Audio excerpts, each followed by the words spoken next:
landasan dan asas-asas pendidikan serta penerapannya.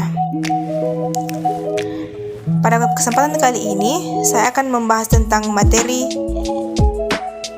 pembahasan. Yang pertama adalah perkenalan, yang kedua adalah pengertian landasan pendidikan, yang ketiga adalah fungsi landasan pendidikan, yang keempat adalah tujuan landasan pendidikan, yang kelima adalah macam-macam asas pendidikan, dan yang terakhir adalah penerapan asas-asas pendidikan.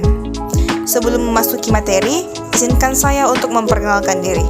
Perkenalkan, nama saya Putri Zakiah Amalia Sujaris dengan NIM 220409502038. Kelas 22D, Prodi PG PAUD Fakultas Ilmu Pendidikan Universitas Negeri Makassar, dengan dosen pengampu mata kuliah oleh Bapak Andromeda Valentino Sinaga, SS MPD. Untuk mengefisienkan waktu, izinkan saya untuk membahas materi yang akan saya bawakan. Yang pertama adalah pengertian landasan pendidikan. Landasan pendidikan adalah tumpuan dasar atau asas konseptual yang menyelubungi pendidikan secara keseluruhan. Biasanya, yang dibahas terkait dengan landasan pendidikan ini adalah hakikat manusia sebagai makhluk pelajar, situasi, proses perubahan sosial, aliran pelaksanaan, hingga permasalahan pendidikan. Selanjutnya adalah fungsi landasan pendidikan.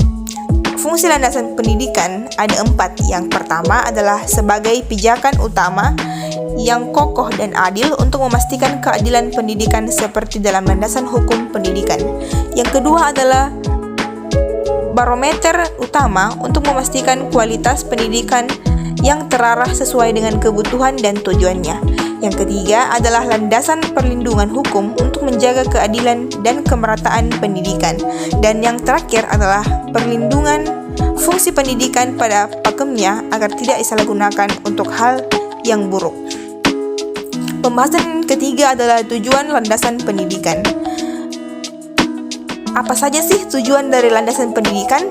Tujuan landasan pendidikan itu terbagi menjadi 4. Yang pertama adalah pendidikan menjadi hak seluruh manusia tanpa syarat apapun. Yang kedua adalah tujuan pemerataan pendidikan baik dari segi kuantitas maupun kualitas bagi seluruh umat manusia. Yang ketiga adalah terjaganya hak pendidikan bagi seluruh kalangan tanpa terkecuali. Dan yang terakhir adalah pendidikan berfungsi sebagai mestinya, yakni memajukan dan membantu manusia untuk dan tidak disalahgunakan untuk hal yang negatif. Pembahasan yang selanjutnya adalah macam-macam asas pendidikan. Macam-macam asas pendidikan terbagi menjadi 3. Yang pertama adalah asas Tutwuri Handayani.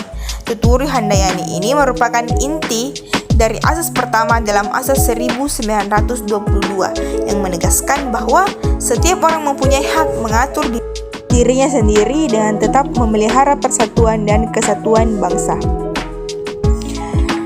Asas pendidikan yang kedua adalah asas belajar sepanjang hayat, yaitu pendidikan sepanjang hayat merupakan sebuah sistem konsep-konsep pendidikan yang menerangkan keseluruhan peristiwa-peristiwa kegiatan belajar yang berlangsung dalam kehidupan manusia.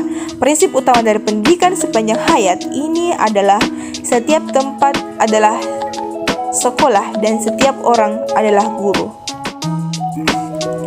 Macam-macam asas pendidikan yang ketiga adalah asas kemandirian dalam belajar.